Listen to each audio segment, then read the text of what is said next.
With your AccuWeather forecast, I'm Ruth O'Brien.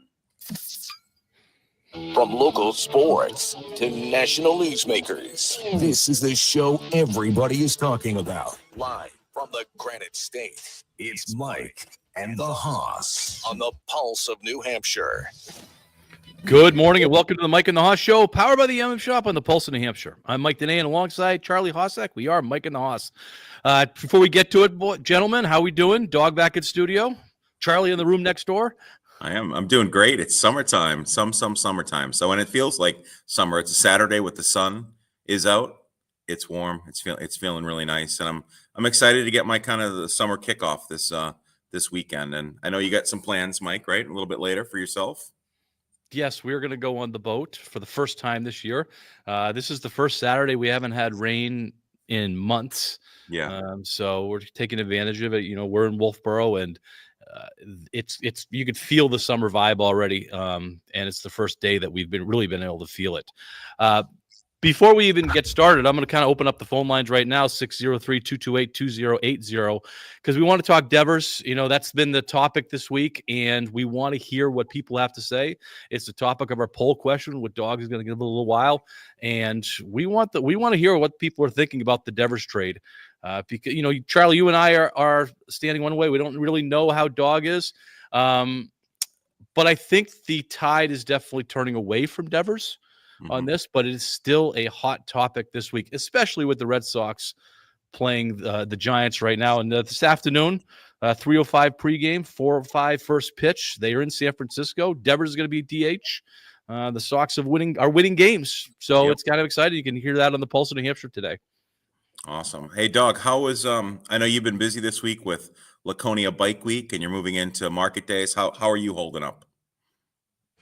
The streak is over when it comes to the rain being hovering around us on a Saturday. It took 13 weeks. There's no lucky number 14. The sun is shining. I'm happy finally to see the sun on my favorite day of the week on Saturday. So I'm good right now, but we'll see how the weekend turns out with Cleveland and the A's. Losing to the A's in Sacramento last night. West Sacramento was just, guys, come on.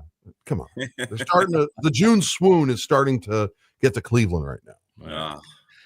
Mike and the Hoss is powered by the MM Shop, located in the heart of downtown Wolfboro, and can be found on the Pulse of New Hampshire radio stations and all over the world on the Pulse of New Hampshire app. You can always catch up and listen to our previous shows on the Pulse Podcast Network, Spreaker, Audible, Amazon Music.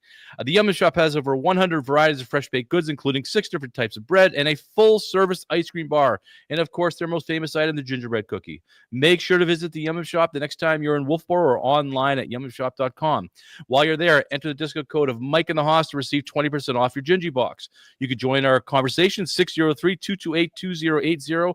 That is 603-228-2080. And if you're watching on Facebook Live or YouTube Live, we want to thank our sponsor, the Heinz Group of Philadelphia and London, for sponsoring that. And Charlie loves to talk about our social media. Yes, you could follow us on X. You could follow us, of course, on Facebook. You could follow us on YouTube. You could follow us on Instagram, and you could follow us on TikTok. So join us, Mike and the Hoss, like us, interact with us. We love interacting with our listeners. And of course, thank you for listening today on the Pulse of New Hampshire. All right. Opening takes brought to you by the Back Bay Boathouse, where you can enjoy delicious food and drinks right next to the lake. Don't forget to order the $5 Mike and the Hoss penalty box during happy hour, Monday through Friday from 3 to 5 p.m. One little thing about the Back Bay Boathouse, not only do they have that beautiful deck overlooking the lake, they have really, it's a giant adult sandbox, which with games you can play cornhole, things like that. But you can also sit out there on the sand, and you can bring the little ones. They can build sand castles. It's pretty awesome. So check out the Back Bay Boathouse in Wolfboro, New Hampshire. All right, I'm going to be quick.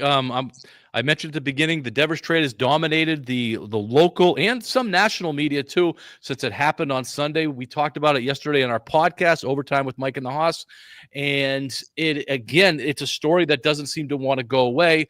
Which usually these trades after a day or two, everybody's moved on. The Red Sox haven't moved on. The Devers is trying to move on.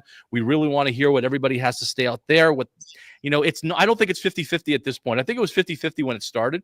But I think that in my view, it's turned a little bit more like 80-20, 70-30, that people are more in favor of this as the information has come out.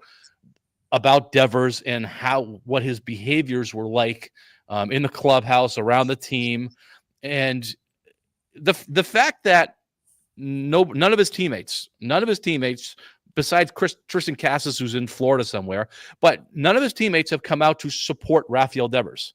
They have not. And usually a big trade like this, you'll have somebody talk about, oh, we're going to miss him. It's a thing, we'll have to, next man up, blah, blah, blah, whatever. But at least they address it.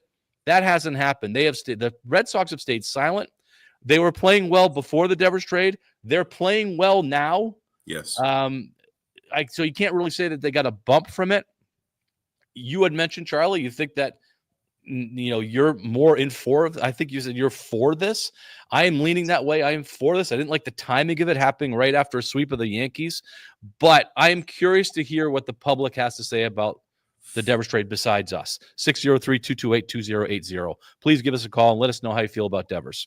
Yeah, and waking up this morning, I said off here already, it felt good that Devers went 0 for 5 last night for the Giants as the Red Sox went on to beat them. So we'll see what happens the rest of the weekend as the Sox are out there.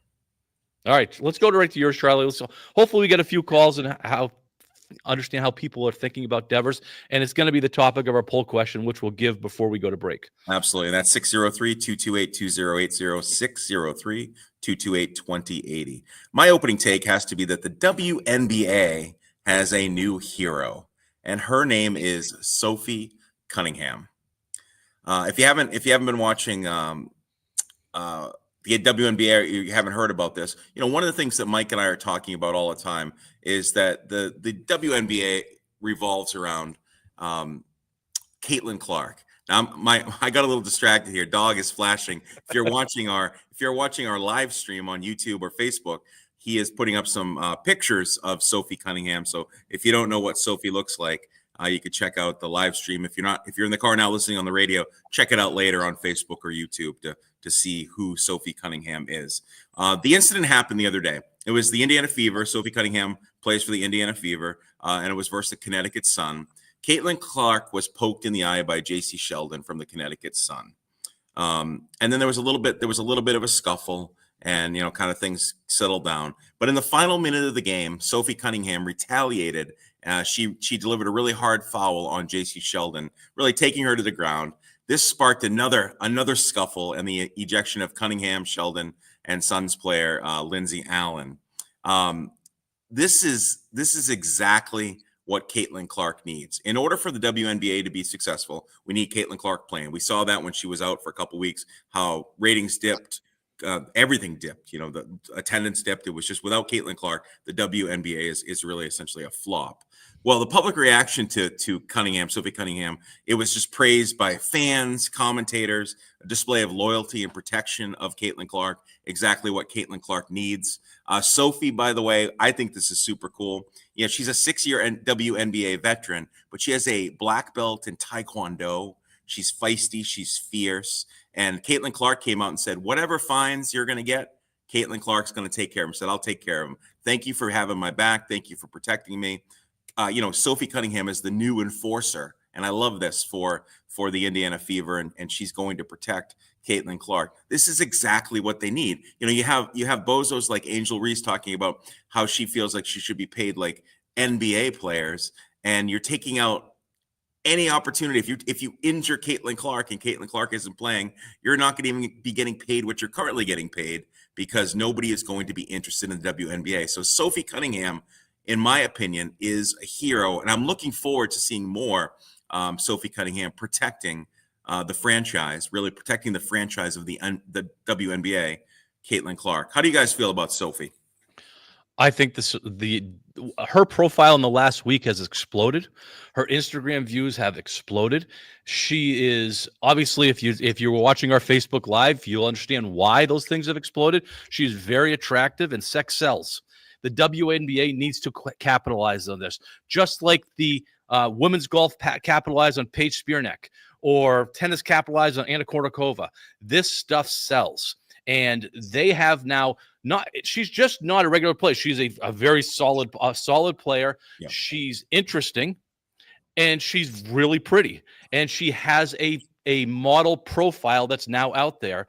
And she plays with Caitlin Clark, who is the hottest commodity on the WNBA. So she's going to, everybody wants to televise Caitlin Clark games, but you watch that camera. The camera's not going to be staying on Caitlin Clark. It's going to be flashing to Sophie Cunningham because she's the hottest ticket. I know Caitlin Clark's really hot ticket, but she is the hottest ticket in the WNBA right now, and her profile has jumped through the roof, and people again are talking about now. They didn't just talk about Caitlin Clark, they talked about Sophie Cunningham, and they're getting the clicks. And I think that in this today and age, the WNBA needs clicks more than anything. And where are they going to get clicks? Now they're going to get the male viewer. They're going to get all this kind of stuff. They're going to get the fashion viewer because she can sell it.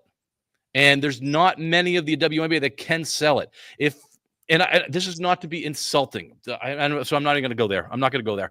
But Sophie Cunningham can sell the NBA. You know what? WNBA. The other thing that I like about this is, and really, it's take away, the pictures and things like that. The bond. This you haven't seen this yet from the Fever. Like, Caitlin Clark has come on the scene. Obviously, we know last year, but now you're seeing this bond between two players. The support that Clark is now receiving, obviously from Sophie Cunningham. I think it's going to continue to spill over with the rest of her teammates.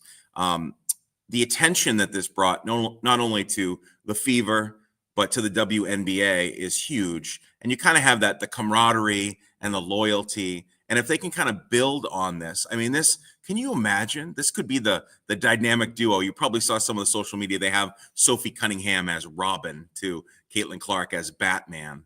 But if you could build on that and kind of create this superhero franchise, this could be amazing. This could be an opportunity not only for the Indiana Fever, but for the WNBA. And Mike, we've seen this, and Dog, we've seen this. The WNBA seems to they've done a terrible job with marketing this league. It's awful. They must take all of the marketing and public relations rejects from the world and have them work for the WNBA, because the three of us, could do a better job marketing this league, and they're not doing it. And this is another opportunity. We've given them, not us personally, but they've been given another opportunity to kind of blow this league up in the sense like this is going to potentially become a legitimate league, the WNBA. Now they have it. What are they going to do with it? I don't disagree with anything you said. I just think the fact that Sophie Cunningham can carry an Instagram like she does is why the clicks came her way, and why her face was out this week more than Caitlin Clark, more than Angel Reese, or any of the other ones. We're a shallow society. I'm sorry to tell you, we're a shallow society. Yeah. And the fact that they can put her on the cover of Sports Illustrated and it will sell magazines, or, you know what I mean? Or the cover of ESPN. So it was the picture of, ESPN had a picture that was very flattering to her. And that's what they're looking for, clicks. And that's what we're looking for in society, are clicks. Yes, the enforcer part is really important for the Caitlin Clark thing. That started the story. But the story is, look at some of the women that we have playing in the WNBA.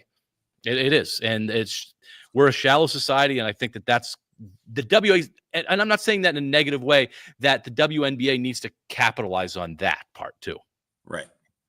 Agreed. Doug, what are your thoughts? You're a WNBA fan. This is what they needed, because Caitlin Clark returns from injury, and here she is getting battered again. And you mentioned the lack of interest once she was injured. Do they really want to risk that again if we continue getting beaten and battered and missing time? No, they don't.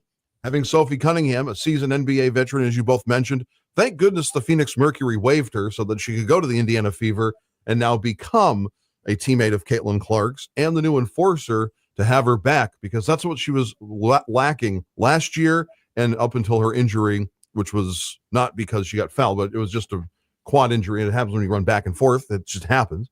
Going to the foul line or getting inside the paint and getting battered. This is what she needed. This was the opening. Now the NBA, it's time to start selling ketchup to women in white gloves, ketchup popsicles to women in white gloves. So it's time to start selling ice cream to Eskimos.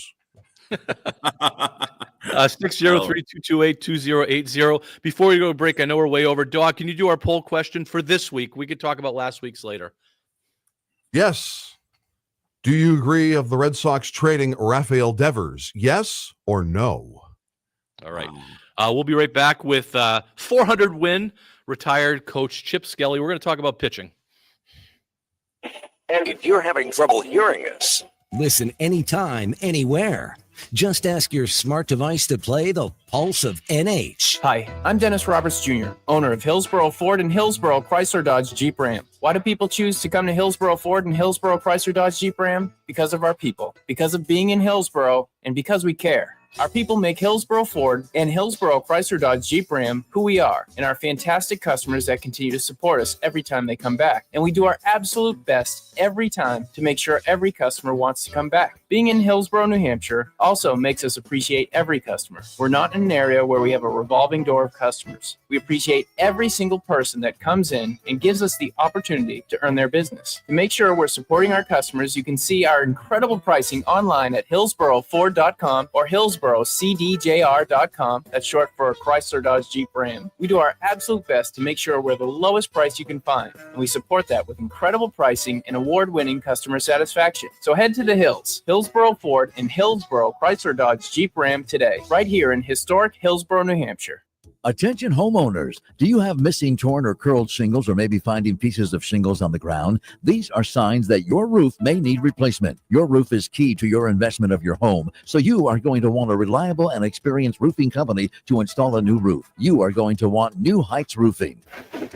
Don't let the tough New Hampshire weather take further toll on your roof. Protect your home with a new roof before it leaks with New Heights Roofing. New Heights Roofing is fully insured, giving you peace of mind knowing that your home is in good hands. New Heights Roofing serves the greater Concord area and even provides full financing. Whether you need a new asphalt shingle or even a sleek metal roof, they have the skill and professionalism and are certified in installing high-quality shingles from GAF, ensuring durability and longevity. New Heights Roofing also installs metal roofing, windows, and vinyl siding. Don't risk your home with a compromised roof. Schedule your free consultation today at newheightsroofingnh.com. New Heights Roofing, taking your home to new heights. Hi, this is Dr. Stephanie from Crossroads Chiropractic. Adjustments changed my life as a child suffering chronic ear infections and saved my parents from a lifetime of chronic neck and back pain. When I grew up, I became a chiropractor to help other families live healthier, happier lives with less pain and more vitality. We've been voted best chiropractor year after year and literally helped thousands. But one of my proudest accomplishments is creating a second generation of chiropractors. Hi, this is Dr. Brooke. I'm the little girl from the Crossroads commercials in the 2000s, and now I'm a chiropractor too. I share my mom's passion for leaving the planet healthier than we found it. Together with my husband, we are carrying on the Crossroads legacy. Crossroads is different. We're not a quick fix place. We do a careful examination, get to know your health concerns, and we make a plan for correcting your unique spinal misalignments. Find out how good being well adjusted can be. A complete exam with any necessary x-rays is just $59 at Crossroads Chiropractic in Bedford, Pembroke, Epping, and Meredith. Find out more at crossroadschiropractic.com. Coming up at noon, we talk tech with Kim Commando. In the meantime, we're back to Mike and the Hoss on the Pulse of New Hampshire. Even though it's my favorite, I'm going to go right to it because we're already behind. Time for New Hampshire Sports, brought to you by Bailey's Bubble. Family owned and operated Bailey's Bubble in downtown Wolfboro serves the finest ice cream in the state from May through October. If you can't make it to Wolfboro for ice cream, you can still order their hot fudge, panucci, and butterscotch sauces at baileysbubble.com. My favorite is their homemade hot fudge. When placing your order, don't forget to tell them that Mike and the Hoss sent you. Oh, today is a perfect day for ice cream from Bailey's Bubble. All right. So, Charlie, last week we talked pitching. We talked the changes of philosophy that we're seeing with how pitchers are being treated, the training. You brought up the training regimen, days off, and so on. And so we wanted to bring in somebody who has some knowledge and some history about this, and we couldn't think of anybody better than Chip Skelly, the former varsity coach of Kingswood High School, 400 win coach, Chip Skelly. Chip, are you with us? I am with you, boys. All right. Awesome. Don't let your head get too big when we talk to you, okay? Because we want to make sure keep you where you're supposed to be here. Well, let's just be accurate though. It's 442 wins. Let's get it right now. Yeah, that's perfect. That's I perfect. know how you guys are with accuracy. Thank you for the correction. That's great. Hey, Coach, I just before we get going, I wanted to obviously this segment is brought to you by Bailey's Bubble. You are the king of Bailey's Bubble, and you're married to the queen of Bailey's Bubble, Deb Skelly. So we want to thank you for your continued support. And this is a perfect day to head on down to get some ice cream at Bailey's Bubble. So thank you. Well, we appreciate that, and I wish we could come through with that chocolate peanut butter. It's just the ingredients just have been so hard to get. So but we are working on it. I appreciate it. For those that don't know, my favorite flavor is chocolate peanut butter, and Coach Skelly has it down there occasionally. He and Deb make the magic happen for me, but not all the time, which is probably good for my waistline. Mike, why don't you start off the questioning, Mike? All right, so Chip, you and I were part of the program. You were obviously part of the program for 40 plus years, and coaching at the high school level, and so you've probably seen a change in your tenure as far as how pitchers were been treated, their training regimen, what you're allowed to do. Can you give us a brief synopsis as far as when you started coaching compared to when you ended coaching, how changes in pitching philosophies in terms of training and protecting the pitcher's arm had changed? Yeah, sure. I think I'd start off by saying that a lot of taking care of pitchers obviously is going to be done by a coach and a trainer or a school's philosophy. Back in the 80s, there really was there was nothing out there, and there were no pitch counts, there were no innings. Gosh, I can think back. I was trying to think if it was 86 or 88. 86 would bring in your years, but 88, I think it was Summersworth, and the same pitcher pitched all 4 games in the playoffs. So there was a lot of that. I remember Kennett back in the 70s had a guy that was 15-3, and their team was 18-3, and they won the state championship that year. So we kind of went from that to, I think it was around the early 90s. I know it was before 94 that the NHIEA kind of got involved and put some regulations, and it was innings at the time. As I remember, one pitch into the 6th inning, and you had to have 3 days rest. You could only throw, I think it was 14 innings in a week. So they really put some regulations in that kind of prevented those schools, i.e. Kennett, Summersworth, that had maybe one stout, or any school really that had one pitcher to be able to pitch, throughout the year. I think it was probably early 2000s that it's almost like technology kind of took over. We would go to a lot of clinics in the 90s and early 2000s, and not much really changed with baseball, but that somewhere around 2004 to 2006, it seemed like a lot of things were changing. Catcher stance, we're talking about we're not squishing the bug anymore with the back foot for hitters. How to field the ground ball. You don't take it anymore. You catch it out in front. There were just a lot of things that were going on. And there was obviously a lot of talk about pitchers at the same time. A lot of the clinics I would go to, you'd listen to mostly college coaches, but some professional, talking about how they, quote, protect their pitchers. As I kind of looked at it, as it started to evolve, it wasn't really protection to me. It was pitchers were throwing a lot more. Now, if you can think back to the 80s when that one guy would be able to throw all the way through, it didn't seem to stop, even though that there were these regulations. It was throwing program was the two big words that I would always hear. There needs to be a throwing program for your infielders. There needs to be one for your outfielders, your catchers, and your pitchers. And throwing program for pitchers seemed to start out with pitchers throwing 7 days. And I think it's evolved a little bit because pitchers were getting injured. And I think it was a combination of the weight room and just throwing so much. In high school, we have what I think has worked out pretty well. It's evolved to a number of pitches. And if I think of state championship games this year, there were 2 state championships 3 of the 4 pitchers in those games threw 120 pitches, and that is what the limit is. And talking with coaches, I haven't seen in the last 5-6 years, I haven't seen pitchers going down at the high school level because of throwing too much. At the college level, I think it's a different story because they're still kind of on this regime that pitchers need to throw 7 days a week. And I don't think back in the 80s or 90s, even though you'd have that one guy that was throwing, but he probably didn't throw the next day. Or in a lot of cases, I know the kid from Somersworth only was a pitcher. So he only pitched, maybe he pitched Monday and Friday. So it is something that has evolved, and maybe it has to do with technology and just all of us becoming more aware and having a trainer. There's kind of nice to have a trainer. And I'll give you one example there. In the last couple of years, no longer do you ice your arm. I mean, I grew up icing my arm. I always had my players ice their arm.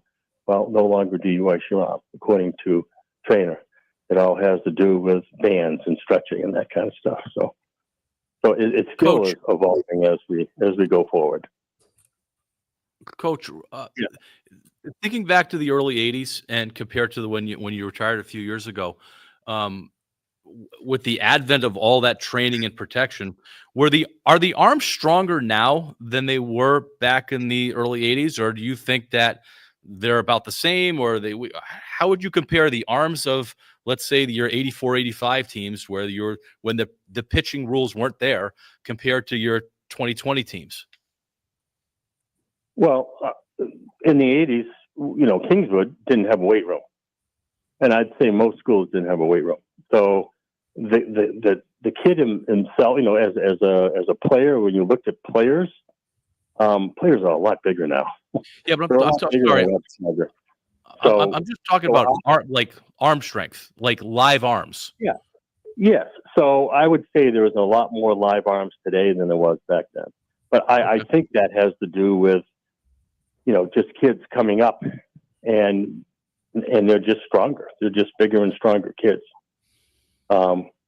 I think back to, the school that you played at, Berlin, back in the 80s. You had some pretty good players, but I think there was one named Langlois, last name of Langlois, that was kind of a string bean, but boy, the kid could throw. But you didn't see too many of those kind of players. I don't remember seeing that many players. I remember seeing more kids today with live arms, but forearms. Maybe they can't play through the whole high school season. Maybe Sauhegan, who just won the Division II state championship, their best player, who was a kid that can throw 90 miles an hour, was injured in had a football injury. But then when he started to throw, had an injury to his arm, and they kind of blamed it on too much weight room stuff. So there's all those things that have kind of factored into the player of today. Coach, where do you see? I mean, I know you have some because your son coaches at the college level. What is the evolution of the high school pitcher who's, let's say, is a stud? Let's talk about maybe the kid from Sauhegan as he moves on to the next level and plays college. What does that pitching regime look like? Is it there's still certainly going to be weight room, but where does that go? What does he do? Well, and again, I think that comes down to individual school, individual coach, and how much they go on to that quote throwing program. Over the last 4 or 5 years that we went to Mohegan, I would go to a lot of the pitching, listening to pitchers talk, pitching coaches talk, and they all have a different view on it, and they all take it a little differently. And it just seems like they kind of went hardcore to start, and now they're kind of backing off a little bit as to how much kids throw. I know with like my son, the kids will throw every 5 days, and they throw what is called a side session, maybe 2 in between that time period. but the other 2 days they do not throw. It's more of a band work and stretching and running, hitting fungos, that kind of stuff. So, and I know that there are other programs that, still kind of maybe a little on the old school, meaning maybe 10, 15 years ago, if that can be considered old school, that think that the kids have to throw, every single day. I think Wheaton is one of those programs that has their kids still throw every single day. So. Yeah, you could the evolution, the arm strength obviously seems to be growing dramatically because you're seeing more guys. It's so much more common now for guys that can hit 100 in the majors anyway. And you see it in college too. And Paul Skeens last year was hitting 100, or 2 years ago was hitting 100 pretty regularly. You got this kid in Milwaukee that just came up who went 11 hitless innings. The other night he threw 82 pitches, 60 of them strikes, 40 of them over 100 miles an hour. And like another 18 of them over 102 miles an hour. It's pretty impressive, the speed that they're able to throw. Back when I was younger, it was Frank Tanana and Nolan Ryan were the two guys that could hit 100, and that was it. But now it's pretty regular. And you see a bunch of the Sox have a couple guys that can do it. So the program's working. There's so much rest. I don't know how to say this, but there seems to be so much rest in between, though, that you also see the arms when they fail, they don't just get sore; they completely break down because of the stress that's being put on them. Yeah, and I'm not sure if that's the program that they're on, and I think there's discussion about that out there. If it's the program that they're on or not, You had a kid from Japan who came over. I can't think of his name right now. And he used to throw all the time in Japan, never had to throw around. He comes over here, and he was part of an organization that you threw on your day, and 90 pitches for somewhere around 5 or 6 innings was good for them, or 7 innings, whatever it was. And then you rested. And he had nothing but arm issues, from that. So I'm not too sure, if somebody studies it or where it is. I know that when my son took over at Vassar College, he had 2 kids that were throwing 92, 94 miles an hour, and they both get injured this past fall just from throwing. And they were both kids that had spent a lot of time in the weight room. I mean, had gotten their legs. They were really working their legs, but had really put on some good muscle weight. And if you listen to coaches talk, if you watch the College World Series, you heard them talk about how kids are spending so much time in the weight room. And then all the pitchers are throwing 96, 98 when you watch the College World Series. So there was even a kid the other night that was close to 100. And there's a kid from Tennessee that came from Pinkerton, that a lefty, that when he was in high school, he was like, 85. And now he's throwing close to 100 miles an hour. And he's putting, when you talk to him, he's talking about the weight room and how key that is. Coach, that's a good point, because tonight, and I know what you'll be doing tonight, you'll be getting yourself a Bailey's Bubble ice cream, but you're going to watch the College World Series because it starts tonight at 7 o'clock. It's going to be LSU versus Coastal Carolina. So I know you'll be watching that. Yeah. I know, unfortunately, we're out of time, Coach, but I know we have to get you back on because you've requested a special segment where you could kind of review the 80s Berlin baseball team, baseball roster. I know you want to go over break down all the statistics and things like that. So we will make sure to get you back. We may need a half an hour for that, for you to really break down all the key plays. No, not really. If you just gave me 5 minutes, I think it's pretty clear, where those statistics are. And it's funny that when I was looking, that I was able to actually be pretty accurate when I found those books. Back in the, those were doctored. Those were doctored. They were not. You were using pencil then. They were erased. I saw the eraser marks. Yeah. All right, Coach. Well, we appreciate your sponsorship from Bailey's Bubble. Thanks for joining us on Mike and the Hoss. We appreciate you, and enjoy the rest of your day. Happy summer. Yeah, and you guys enjoy the day also. Sounds good. Thanks, Coach. Yep. All right, trivia when we get back. News, information, and discussion. This is 107.7 WTPL. This is Nevin Sear. Spring is here at Sear Lumber and Warner. Get your home and yard ready for summer now. Get a head start on your projects and have the time to enjoy the work you did this spring all summer long. If you're looking to reseed that lawn, now is the time to do it before the summer heat kicks in. Sear Lumber has your Scott's 4-step program, along with the nutrients your lawn needs. Plus, mulch to complete those gardens, trees, and bushes, peat moss, lawns, and garden soils, and more. Make this the year you put in that new deck with top-of-the-line brands like Fibron, Trex, Duralife, as well as AZEK. Live on the water? Make sure to come pick up that RGC rolling aluminum dock system for a great-looking, long-lasting dock option. Don't forget, Sear Lumber and Warner is an Ace Hardware store with all your spring and summer tool needs. And don't forget a new Weber grill for that new deck. Sear Lumber has a fully stocked lumberyard for all your spring projects. In short, if you're doing a project, Sear Lumber and Warner is your first and last stop for your supplies you need. Sear Lumber and Home Center, Exit 7 off Route 89, Route 103 in Warner, New Hampshire. Visit online, searlumber.com. Keeping your engines healthy means protecting them in season and out. Experts trust Stable to do that, and third-party testing confirms it. Stable is the industry leader in preventing fuel-related issues, no matter if you use it in your car, boat, or outdoor power equipment.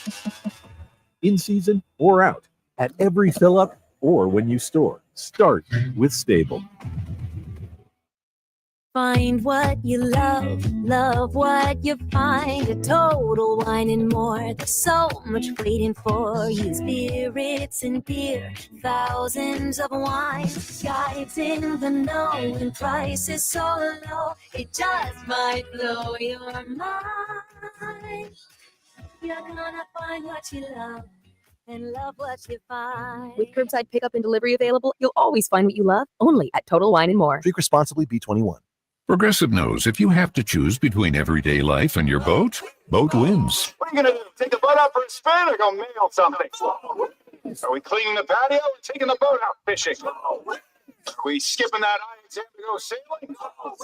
Rescheduling eye exams can be a nightmare. All right, fine. Eye exam and then boat.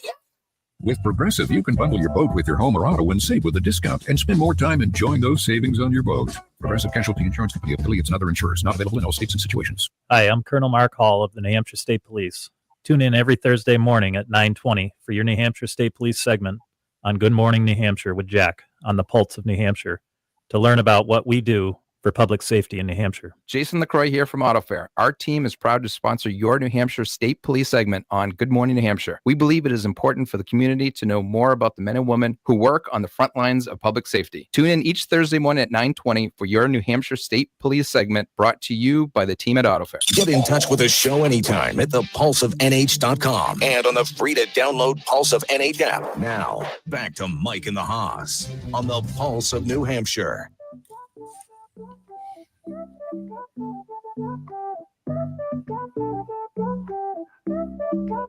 Mike and the Haas, Sports Talk Classics in New England Magic broadcast. 603-228-2080. We are running late. It's time for trivia. And I like this one, Charlie. It's a good one. It goes with our pitching comments, our pitching topic.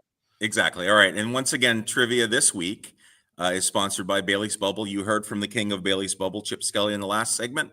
And we have a question about pitching. So make sure you visit Bailey's Bubble in downtown Wolfboro, and don't forget to tell them that Mike and the Haas sent you.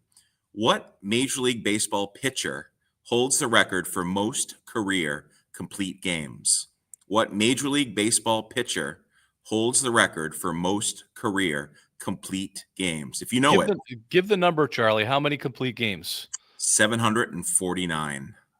Because unbelievable. That's going to give it away.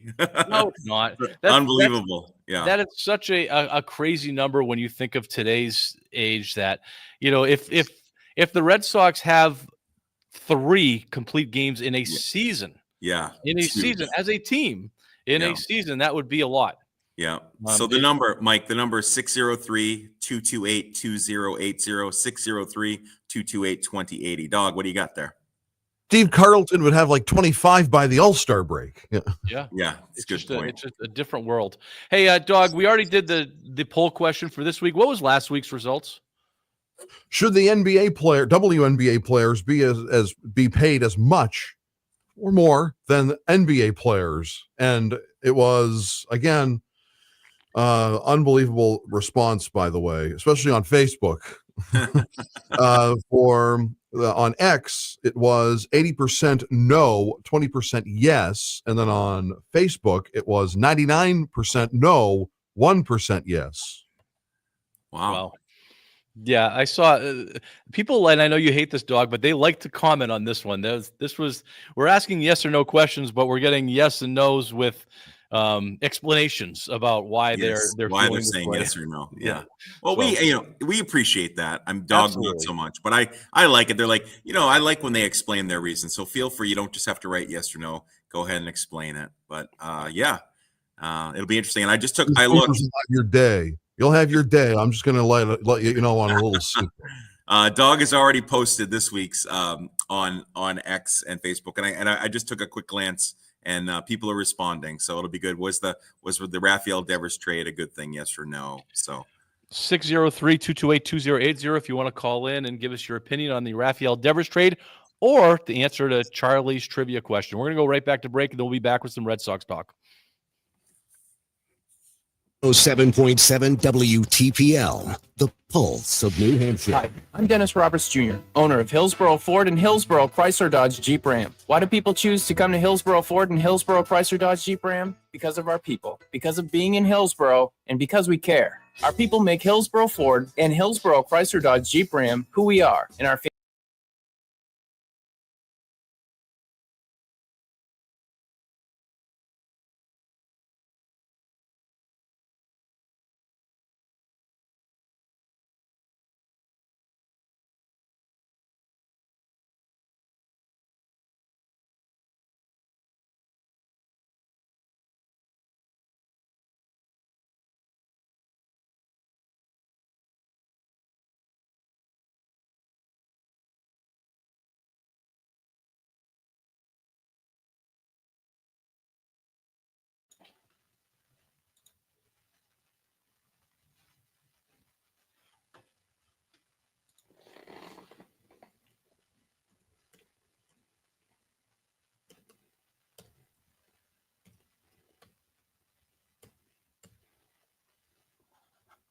providing honest and reliable service to all their customers. Hey, it's Ryan from Pellerin Motorsports. And I'm Brandon. You know, at Pellerin Motorsports, we believe in doing things the right way the first time. We're not going to try to sell you unnecessary repairs or try to upsell you on services you don't need. Your trust means everything to us. That's right. We treat every vehicle like it's our own. No, we are committed to fixing your vehicle right the first time. We've got the knowledge and expertise to tackle any problem that comes our way. And we also know how important your family safety is to you. That's why we go above and beyond to make sure your vehicle is reliable and safe. Absolutely. And it's not just about the repairs. When you drive into Pellerin Motorsports, you become part of our automotive family. So listen, if you're tired of being taken advantage of, come down to Pellerin Motorsports. We're waiting to take care of all your automotive needs. Give us a call at 210-1637. There's still time to join the Prouty. Choose to bike, walk, row, or volunteer to bring hope to cancer patients and their families, to fuel groundbreaking research and life-saving care at Dartmouth Cancer Center. I Prouty for every single person who fights the battle against cancer. The 44th annual Prouty takes place on July 12th in Hanover, New Hampshire. Don't wait. Register today at theprouty.org. That's the PROUTY.org. Hope starts here. Hope starts with you. The warm weather has arrived, and that makes it the perfect time to visit Lockmere Golf and Country Club on Route 3 in Tilton. Lockmere is always looking to improve, and this year is no exception. With perfectly manicured fairways and greens, you'll immediately see why Lockmere is consistently rated one of the top courses in New Hampshire. Are you a senior and looking for a great deal? Mondays and Tuesdays are senior discount days at Lockmere. Visit lockmeregolf.com for more information. Play one of the best courses in the Lakes region and save by going to lockmeregolf.com. You're listening to the Granite State's own Mike and the Hoss on the pulse of New Hampshire.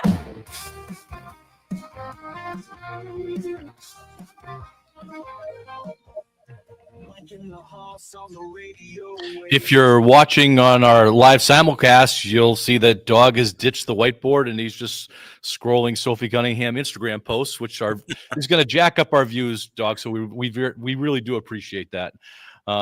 Trivia, Charlie, what was it? Trivia for a chance to win a Bailey's Bubble gift card. What Major League Baseball pitcher holds the record for most career complete games? He pitched 749 complete games. Who is it? 603-228-2080, 603-228-2080. Those pesky Red Sox are Dog. Those pesky Red Sox are winning baseball games, winning games against teams that have winning records. San Francisco Giants are right in the mix in the NL West. The Seattle Mariners are right in the mix in the AL wild card. They beat the Yankees, the first place team in the American League.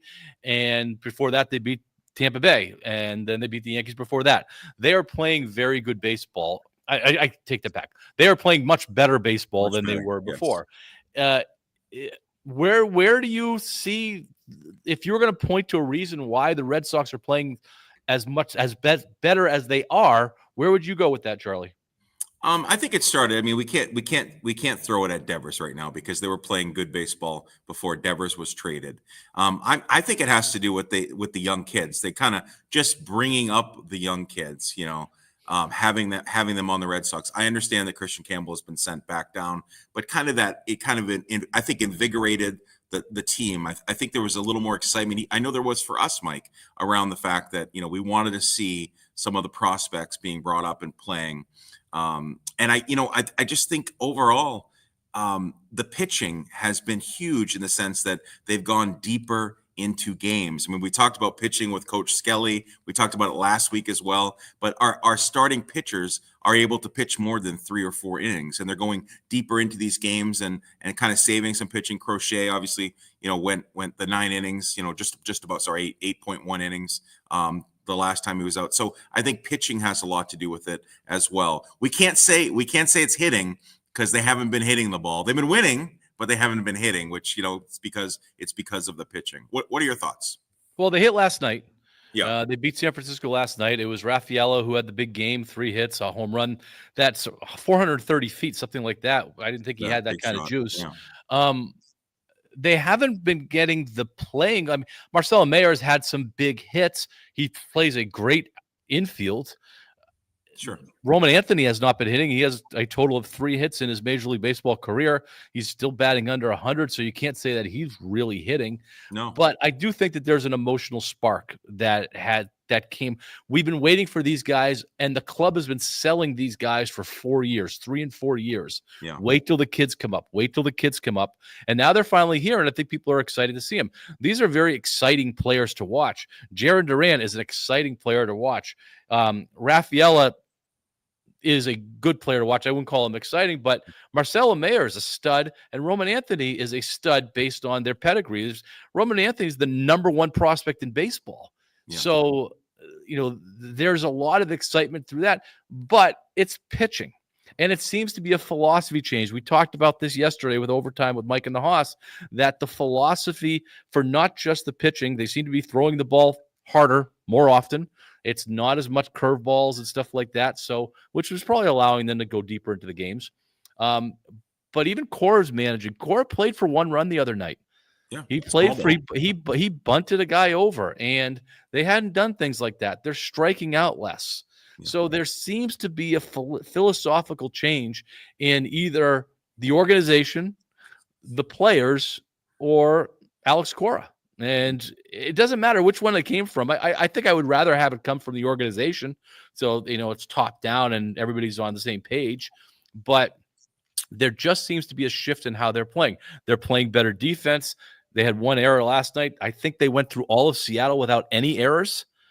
So that's considerably better. They're no longer the team that has the most errors in the league. Colorado passed them now. They have the most errors in the league. So that's good. They're not the worst.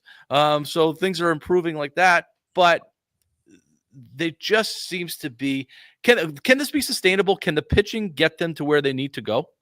I mean, possibly, but I want to put things a little bit in perspective in the sense as to where, people like, where are the Red Sox at? I mean, if you look at their record, they're 40 and 37, so 3 games above 500, but they're only 4 back in the AL East. They currently have, if the season ended today, a wild card spot. I mean, these guys, and I understand it's only June 21st, but these guys are, like you said, playing good baseball. And is it sustainable? I think it is. I mean, I think if the pitching continues as well as they've been pitching, I mean, I just and we get the young kids hitting. This could be an exciting season. We look back and they said, I mean, Major League Baseball, all the experts picked this team to be a playoff team. And we were always so hesitant, like, oh, I don't know. We've been burned so many times, but people that are not Red Sox fans pick this team to be competing and playing in October. 2 weeks ago, they were 10 games out. Yeah. They were 4 games under 500. They were 10 games out 2 weeks ago. Did they finally turn that corner? Maybe. And does the Devers thing doesn't seem to be hurting them. No. And you're right, Charlie. They were playing well before the Devers thing, but the Devers thing doesn't seem to have taken away any momentum. They hit last. Like they haven't been hitting. They had, we said it yesterday, they had 9 hits. They were 9 for 89 in Seattle. They had 9 hits. They won 2 out of 3, but they only had 9 hits. That is very, very poor offense. I believe they had like 3 or 4 at bats with runners in scoring position. So nobody was getting on base. It wasn't just, the studs. Nobody was getting on base. I think what's interesting now is that they don't have that stud in the middle of the lineup right now. That Alex Cora can change this lineup around any which way that he wants to, because you don't have that centerpiece. Devers batted second. He was the stud at the second spot. You don't have that centerpiece. I think the next move, and I wish this would happen, I think the next move needs to be trade Cora. I mean, trade Story. Trade Story. When Bregman comes back, what do you do at Mayer? Yeah. And you got to keep him in there. And so the logical position is get him to his natural position, because that's what he's going to be playing for the next however many years, and get him to shortstop. And then either Story goes either the first base, maybe he's the answer at first base, or they find a way to get rid of him and dump that salary, because he's been hitting lately, which has been helpful, but he's still a 240 batter making $25 million a year. And I don't think it's worth it. And he's going to get hurt. He's going to get hurt. Yeah, so, it's pretty much guaranteed. He will. But can we just switch? Can we switch speeds? Yeah, you're right, Dog. Can we switch speeds just a little bit? I wanted to. We have the NBA Finals going to Game 7, which is exciting. So we have the Pacers and the Thunder. How do you guys feel? Who's going to win the NBA championship? Well, to me, the Pacers are playing above their heads and the Thunder are playing below their heads. I think the Thunder have had a tough series, and whether that's because of the Pacers or not, but the Pacers seem to have a little magic going with them right now. And I'm going to lean to the Pacers. I think the Pacers are going to do it. They seem to be in Oklahoma's head. Okay. What do you think, Doug? I had Thunder in 4, so now I guess I'll take Thunder in 7.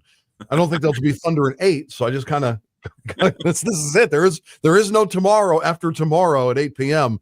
Eastern on ABC and YouTube TV. So. Right. I think you're right, Dog. I think it's going to be the Thunder, as much as I picked the Thunder in 6. But I mean, if Indiana wins, I won't be upset. It's been a heck of a series. It's been fun to watch.